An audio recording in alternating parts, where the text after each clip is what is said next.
ki serkeftini derdi gabı gab Derinceyi serkeftini dibeze gabı gab Gelim hep de serbelinde turruna hiya çap Kurdu Alman biteşadı bin turruna hiya çap Dilime her büttereye bisihetu gab Dilime her libateye bisihetu gab Haddeniz ungab Haddeniz ungab Veke şirali meydane bibeze veke teyri bas Tepeluke serkeftini derte gabı gab Derinceyi serkeftini bibeze gabı gab Vom kleinen Traum bis ganz nach oben. Dennis und Graf hat sich selbst gehoben.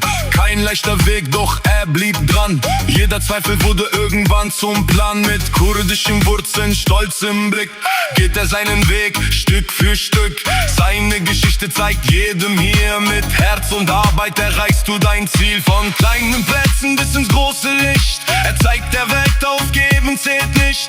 Tor im Netz, der Jubel geht los. Sein Wille war immer riesengroß.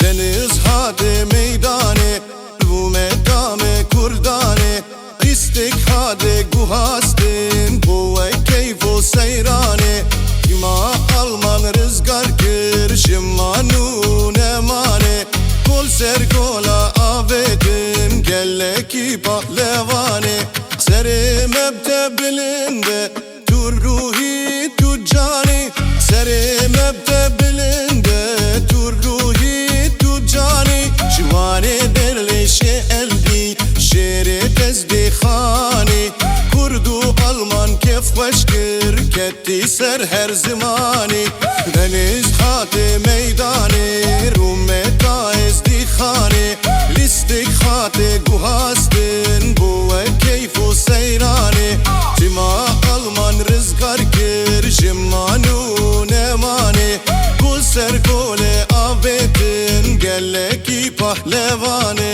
Mit esidischen Glaube, mit Werten im Herz trägt seine Wurzeln durch Freude und Schmerz. Reinheit und Respekt, das nimmt mit. Seine Herkunft gibt ihm Kraft bei jedem Schritt. Von den Ahnen die Stärke vom Leben gelernt.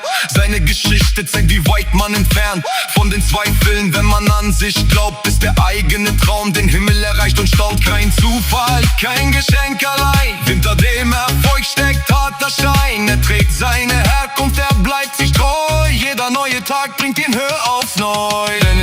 Dennis, hör den Beat. Jeder Schritt zeigt, wie man siegt. Von den Wurzeln bis zum Star. Seine Reise ist einzigartig klar.